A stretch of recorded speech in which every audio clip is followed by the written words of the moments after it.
So, with the Galaxy S25 Ultra, Samsung might finally give us something we've been asking for 4 years. And that's just the beginning.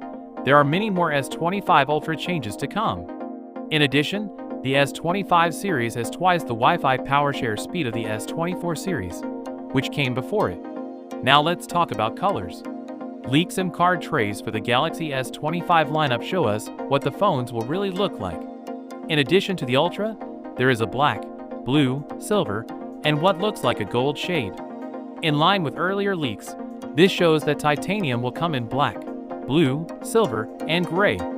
This leaked hands-on video of the S25 Ultra shows that the gold and gray colors are the same. This is because the gray version has gold buttons and a SIM tray that matches.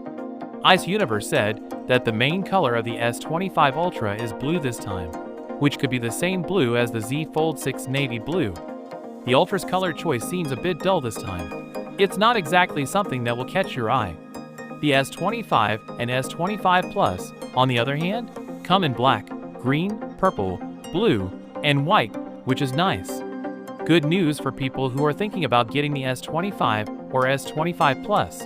They will now both work with Wi-Fi 7. The S24 Ultra was the first Samsung phone to have this tech, but now all of the Galaxy S25 phones do too. This is a big deal because Wi-Fi 7 has much faster speeds, less latency, and better performance, especially when using multiple devices on the same network at the same time. The S25 Ultra options are already known. To get 16 GB of RAM, you'll need to choose the 512 GB model. That's not a big deal though, since Samsung often has deals where you can get free storage upgrades. But what about the regular S25 and S25 Plus? But the base S25 will still start at 128 GB, which seems old for a top phone in 2025. The S25 Plus Ferris battery here has storage choices of 256 GB and 512 GB, which is good.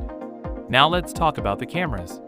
Samsung tried the 200 megapixel main sensor on camera FE5 of the S25 Ultra.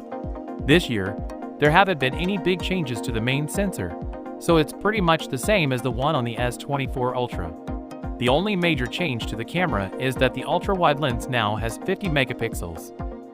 So with that being said, let me know your thoughts in the comment below. If you are new here, please subscribe. Peace out.